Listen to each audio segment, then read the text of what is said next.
ನಮಸ್ಕಾರ ಗೆಳೆಯರೆ. ಇವತ್ತು ಅರವಿಂದ್ ಕುಲಕರ್ಣಿ ಸರ್ ನಮ್ಮ ಜೊತೆ ಇದ್ದಾರೆ. ಅವ್ರ ಜೊತೆ ನಾವು ಇವತ್ತು ಸಂವಾದ ಮಾಡೋಣ, ಎಷ್ಟೋ ವಿಷಯಗಳ ಬಗ್ಗೆ ತಿಳ್ಕೊಳ್ಳೋಣ. ಸರ್ ನಮಸ್ಕಾರ. ನಮಸ್ಕಾರ ಮಹೇಶ್. ಸ್ಟುಡಿಯೋಗೆ ಸ್ವಾಗತ, ವಿಸ್ತಾರ್ ಜಿಂದಗಿಗೆ ಸ್ವಾಗತ. ವಿಸ್ತಾರ್ ಜಿಂದಗಿ. ಹಾ ಸರ್, ಸ್ವಾಗತ. ಹಾ ಸರ್. ಜಿಂದಗಿನೇ ಒಂದು ದೊಡ್ಡ ವಿಸ್ತಾರ. ಹೌದು, ಇಂಗ್ಲಿಷಿನ ವಿಸ್ತಾರ. ಹೌದು ಸರ್. ಸೊ ವಿಸ್ತಾರ್ ಜಿಂದಗಿ ಅಂತ ನಮ್ದು ಸರ್. ಓಕೆ, ಅಂದ್ರೆ ಅದರ ಉದ್ದೇಶ ಏನಂದ್ರೆ ಎಕ್ಸ್ಪ್ಲೋರ್ ಇನ್ಫಿನಿಟಿ ಅಂಡ್ ಎವಾಲ್ವ್. ಈ ಇನ್ಫಿನೈಟ್ ಜಗತ್ತನ್ನ ಎಕ್ಸ್ಪ್ಲೋರ್ ಮಾಡಿ ನಮ್ಮನ್ನೇ ನಾವು ಎವಾಲ್ವ್ ಮಾಡ್ಕೊಳ್ಳೋದು ಒಂದು ಉದ್ದೇಶ ವಿಸ್ತಾರ್ ಜಿಂದಗಿದು. ಆ ಉದ್ದೇಶದಿಂದ ವಿಸ್ತಾರ್ ಜಿಂದಗಿ ಈಗ ಸ್ಟಾರ್ಟ್ ಆಗಿದೆ. ಅದರಲ್ಲಿ ತಾವುಗಳು ಬಂದಿದ್ದೀರಾ, ಬಹಳ ಸಂತೋಷ. ಯಾಕಂದ್ರೆ ತಮ್ಮ ಕಾರ್ಯಕ್ಷೇತ್ರವೇ ದೊಡ್ಡ ಒಂದು ವಿಸ್ತಾರ. ಅದು ನನಗೆ ಗೊತ್ತಿಲ್ಲ ಎಷ್ಟು ವಿಸ್ತಾರ ಅದ, ಎಷ್ಟು ಸ್ತರಗಳನ್ನ ಒಳಗೊಂಡದ ಅನ್ನೋದು ನೀವೇ ಹೇಳಬೇಕು. ಆದ್ರೆ ಒಂದು ಖುಷಿ ಕೊಡುವ ವಿಷಯ ಮಹೇಶ್, ಇಂತಹ ವಿಸ್ತಾರಗೊಳ್ಳುವ ಜ್ಞಾನವೂ ಸಹಿತ ವಿಸ್ತಾರಗೊಳ್ಳುವ, ಅನುಭವವೂ ಸಹಿತ ವಿಸ್ತಾರಗೊಳ್ಳುವಂತ ಒಂದು ದೃಷ್ಟಿಕೋನವನ್ನ ಇಟ್ಟುಕೊಂಡು ಈಸಬೇಕು, ಇದ್ದು ಜಯಿಸಬೇಕು ಅಂತ ಏನು ನಾವು ಹೊರಡ್ತೀವಲ್ಲ, ಅದು ಒಂದು ದೊಡ್ಡ ಸಂಕಲ್ಪ. ಹೌದು.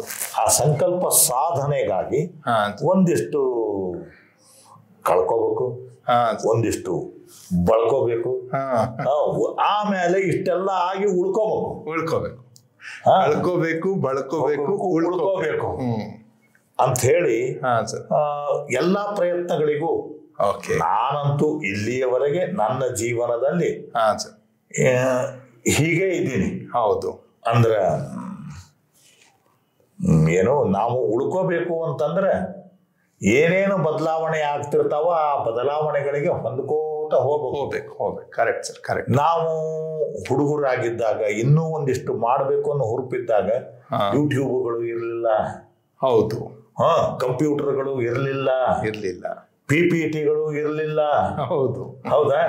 ಈಗ ನಾವು ನಮ್ಮ ಕೆಲಸಕ್ಕೆ ಅವು ಬೇಕಾಗ್ಲಿ ಬೇಕಾಗದೆ ಇರ್ಲಿ, ಇವತ್ತು ಜೀವನದಾಗ ಹಿಂಗ ಇವೆಲ್ಲ ಇದ್ದಾಗ ನಾವು ಇರಬೇಕು. ಕರೆಕ್ಟ್. ಹಿಂಗಾಗಿ ನನಗೊಮ್ಮ ಮನಸ್ತದ, ನಾವು ನಮ್ಮ ಮಕ್ಕಳಿಂದನೂ ಕಲ್ತ್ವಿ. ಕರೆಕ್ಟ್. ನನಗೆ ಕಂಪ್ಯೂಟರ್ ಗೊತ್ತಿರಲಿಲ್ಲ, ಕಲ್ತದ್ದು ಮಕ್ಕಳಿಂದ ಮತ್ತು ಗೆಳೆಯರಿಂದ. ಹೌದು. ಏನೆಲ್ಲ ತಪ್ಪಾಗ್ತಾವ. ನನ್ನ ಮಗ ಒಂದು ಮಾತು ಹೇಳ್ದ, ಅಪ್ಪ ಕಂಪ್ಯೂಟರ್ ತಪ್ಪು ಮಾಡುವುದಿಲ್ಲ, ಮಾಡಿದರೆ ನೀವೇ ಮಾಡಬೇಕು, ನಾನೇ ಮಾಡಬೇಕು. ಅವು ತಪ್ಪು ಮಾಡಂಗಿಲ್ಲ, ಯಾಕಂದ್ರೆ ಅವು ಪ್ರೋಗ್ರಾಮ್ ಹಂಗೆ ಇರ್ತದ. ನಾವೇನ್ ಹೇಳ್ತೀವಿ ಅದ್ ಮಾಡ್ತದೆ. ಅದಕ್ಕೆ ಏನ್ ಹೇಳ್ತೀರಿ ಅದು ಇಂಪಾರ್ಟೆಂಟ್. ಕರೆಕ್ಟ್.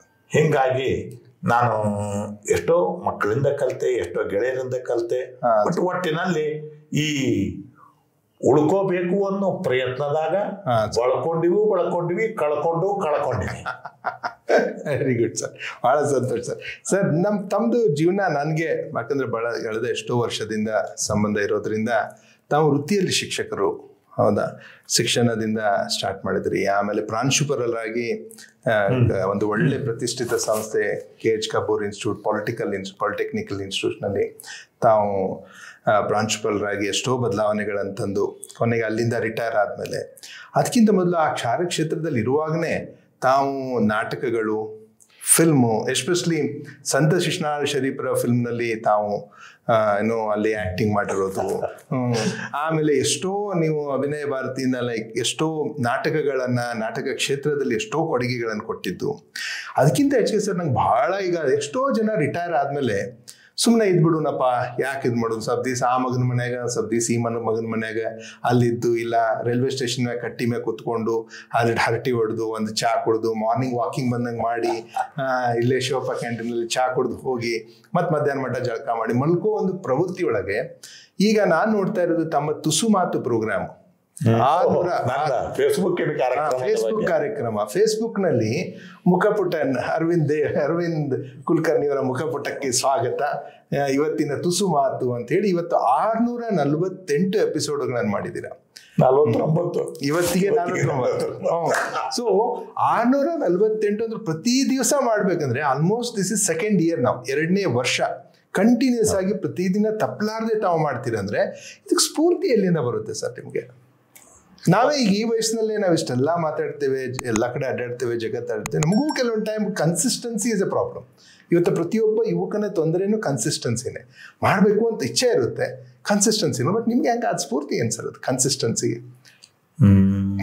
ಓಕೆ, ಈ ಸ್ಫೂರ್ತಿ ಅನ್ನೋದು ಹೆಂಗೆ ಅಂತಂದ್ರೆ ಒಂದು ಅಂತರ್ಗತವಾದಂಥ ಅಂದ್ರೆ ನಮ್ಮ ದೇಹದಲ್ಲಿ, ಮನಸ್ಸಿನಲ್ಲಿ, ಹೃದಯದಲ್ಲಿ ಅದು ಹೆಂಗಿರಬೇಕು ಅಂದರೆ ಏನನ್ನಾದರೂ ಸಾಧಿಸಬೇಕು ಅಂತಿರಬೇಕು. ಈ ಪ್ರಪಂಚದೊಳಗೆ ನಾವು ಮನುಷ್ಯರಾಗಿ ಹುಟ್ಟಿದ ಮೇಲೆ ಏನನ್ನಾದರೂ ಸಾಧಿಸಬೇಕು. ಕರೆಕ್ಟ್.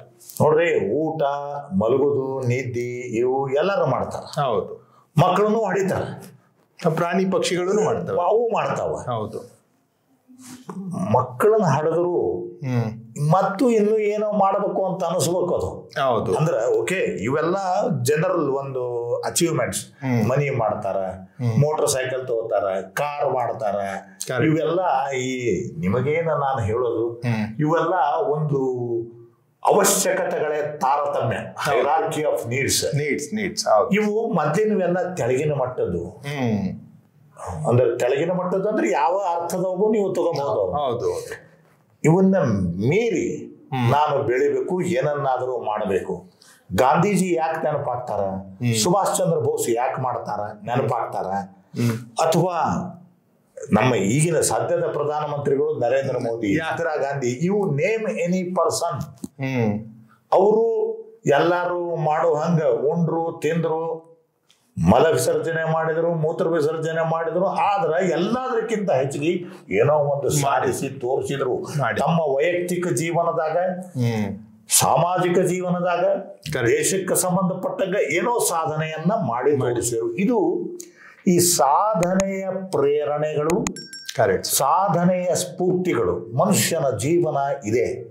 ಈಸಬೇಕು, ಇದ್ದು ಜಯಿಸಬೇಕು, ದಡ ಮುಟ್ಟಬೇಕು. ನಾವು ಮುಳಿ ಹೋಗುದಲ್ಲ. ಈ ದಡ ಮುಟ್ಟುವ ಕ್ರಿಯೆ ಒಳಗೆ ಏನದಲ್ಲ, ಹೆಂಗ್ ಬೇಕಾದಂಗೆ ಈಸ್ರಿ. ಅಂದ್ರೆ ನೀವು ಅಕಾಡೆಮಿಕ್ ಆಗಿ ಹೀಗೆ ಮಾಡಬೇಕು, ಕೈಗಳನ್ನು ಚಾಚಬೇಕು, ಬಲಗಡೆಯನ್ನು ಹೊಡಿಬೇಕು, ನೀರನ್ನ ಇದನ್ನ ಮಾಡು, ಇವೆಲ್ಲ ಅಲ್ಲ. ಹೆಂಗ ಮಾಡ ದಡ ಮುಟ್ಟಬೇಕು. ಆ ದಡ ಮುಟ್ಟುವ ಕ್ರಿಯೆ ಒಳಗೆ ಎಂಥ ನೀರಿನೊಳಗ, ಎಂಥ ಪ್ರಭಾವದೊಳಗ ಹೆಂಗ್ ಈಸ್ಬೇಕು ಅನ್ನೋದು ನೀವಾಗೆ ಕಲ್ಕೋತೀರಿ, ಯಾರು ಕಲಿಸೋದಿಲ್ಲ. ಅದಕ್ಕಾಗಿ ಈ ಸ್ಫೂರ್ತಿಯ ಪ್ರೇರಣೆಗಳನ್ನ ನಾವ ಹುಡ್ಕೋಬೇಕು ನಮ್ಮ ಜೀವನದಾಗ. ಹೆಂಗ್ ಹುಡ್ಕೋತೀರಿ ಅಂದ್ರೆ ಸುತ್ತಮುತ್ತಲವರಿಂದ ನೋಡಬಹುದು. ಈಗ ನಾ ಏನ್ ದೊಡ್ಡ ದೊಡ್ಡ ಹೆಸರು ಹೇಳ್ದಲ್ಲ, ಅವ್ರ ಜೀವನ ಚರಿತ್ರೆನೂ ಆಗ್ತಾವ, ಸ್ಫೂರ್ತಿ ಆಗ್ತದೆ. ಸೊ ಇದನ್ನ ನಾವ್ ಹೆಂಗ್ ಮಾಡ್ಕೋಬೇಕು ಅನ್ನೋದನ್ನ ಅದು ನಾವೇ ನಾ ಮಾಡ್ದಂಗ ನೀವು ಮಾಡೋದಲ್ಲ, ನೀವು ಮಾಡ್ದಂಗ ನಾ ಮಾಡೋದು. ಅದರಲ್ಲೇ ಭಿನ್ನತೆ. ಎಲ್ಲಾರು ಈಜುದು ಬೇರೆನ, ಎಲ್ಲಾರು ಈಜು ತಡಾನು ಬೇರೆ, ಒಟ್ಟು ಮುಟ್ಟಬೇಕಾದ. ಎಲ್ಲೋ ಒಂದು ಕಡೆ ಯಶಸ್ಸು ಸಿಗಬಹುದು. ಯಶಸ್ಸು ಅಂತ ನೀವು ಯಾವುದನ್ನ ಭಾವಿಸಿರ್ತೀರೋ ಅದು ಅದೇ ಅದು. ಈಗ ನೀವೇನು ಕೇಳಿದ್ರಲ್ಲ, ತುಸು ಮಾತು ಆಶು ಮಾತು. ಇವತ್ತ 649ನೇ ಸಂಚಿಕೆ. ನಾಳೆ 650. ನಾನು 100 ಮುಟ್ಟಿದಾಗ ಒಂದು ದೊಡ್ಡ ಅಚೀವ್ಮೆಂಟ್ ಮಾಡ್ದಂಗ ಆತು. 200 ಮುಟ್ಟಿದಾಗ ಆತು. ಆಮೇಲೆ ಅದನ್ನ ನಾನು ಫೇಸ್ಬುಕ್ನಾಗ ತೋರಿಸ್ಕೊಂಡೂ ಬಿಟ್ಟೆ. ಒಂದಿಷ್ಟು ಮಂದಿ ಇದೇನು ಅಂದ್ರು, ಒಂದಿಷ್ಟು ಮಂದಿ ವಾ ನೀವು 1000 ಮುಟ್ರಿ ಅಂದ್ರು. ನನಗೆ 1000 ಮುಟ್ರಿ ಅನ್ನೋದು ಒಂದ ಮಾತು ಉಳಿತು. ಇದ್ಯಾಕೆ ಮಾಡ್ತಿ ಅನ್ನೋದು ಹೋಗ್ಬಿಡ್ತು. ಇದು ಯಾಕೆ ಮಾಡೋಣ ಹಂಗಂದ್ರೆ ಎಲ್ಲಿ ತನಕ ಜೀವ ಚುಟ್ಟು ಅಂತದ್ದು ಅಲ್ಲಿ ತನಕ ಮಾಡೋದ ಹೆಂಗ್ ಬೇಕಾದಂಗಲ್ಲಿ ನಿಮಗೆ ಹೇಳಿದ್ರೆ ಉತ್ಪ್ರೇಕ್ಷೆ ಆಗ್ತದ. ನಾ ಹೇಳೋದ್ರ ಬಗ್ಗೆ ನನ್ನ ಮಂಡಿ ನೋವಿನ ಚಿಕಿತ್ಸೆಗಾಗಿ ನಾನು ಮೆಡಿಕಲ್ ಕಾಲೇಜ್ ಹಾಸ್ಪಿಟಲ್ನಾಗ ಅಡ್ಮಿಟ್ ಆದೆ. ಏನ್ ಮಾಡ್ಬೇಕಪ್ಪ, ಎಲ್ಲರೂ ಏನು ನನ್ನ ಕಾಲು ನೋವು, ಇದು ಆಪರೇಷನ್, ಸುಡುಗಾಡು ಇವೆಲ್ಲ ವಿಚಾರ ಮಾಡಕತ್ತ. ಅವರು ತಮ್ಮ ಒಂದು ಆ ಸೃಜನಾತ್ಮಕ ಸೆಲೆ ಅಂತ ಇರ್ತದ, ಅದನ್ನ ಉಪಯೋಗ ಮಾಡೋದಿಲ್ಲ. ಹಿಂಗಾತು. ನಾ ಹೇಳಿದೆ ಅಡ್ಡಿ ಇಲ್ಲ, ನನಗ ವಿಚಾರ ಮಾಡ್ಲಿಕ್ಕೆ ಬೇಕಾದಷ್ಟು ಸಮಯ ಸಿಕ್ತು. ಯಾವಾಗಾರ ಒಮ್ಮೆ ಇವರು ನರ್ಸ್ಗಳು ಬಂದು ಕೇಳೋರು, ಹೋಗೋರು, ಡಾಕ್ಟರ್ ಯಾವಾಗ ಬರೋರು ಕೇಳೋರು, ಎಸ್ ಅವು ಉತ್ತರ ಕೊಟ್ರಾತು. ನಾ ಮಾಡೋದನ್ನ ನಾ ಮಾಡ್ಬೇಕಾದಾಗನ ಡಾಕ್ಟರ್ ಅವ್ರು ಯಾರು, ಡಾಕ್ಟರ್ ಅರವಿಂದ್ ಪಾಟೀಲ್ ಅವರು ಬಂದರು. ಏನ್ರಿ ಕುಲಕರ್ಣಿ ನೀವು ಇದನ್ನೆಲ್ಲ ಮಾಡ್ತೀರಾ ಅಂದರು. ನಾನು ಬಾಯಿಂದ ಮಾತಾಡ್ತೀನಿ, ಕಾಲಿನಿಂದ ಮಾತಾಡೋದಿಲ್ಲ. ಇದು ಒಂದು ಅಂದ್ರೆ ಅವ್ರಿಗೂ ಖುಷಿ ಆಗ್ತದು. ಅಂದ್ರೆ ನೋಡಿದೆ ಸರ್, ನಾ ಎಪಿಸೋಡ್ ನೋಡಿದೆ. ನಾವು ಹಾಸ್ಪಿಟಲ್ ಅಲ್ಲೇ ಕೂತ್ಕೊಂಡು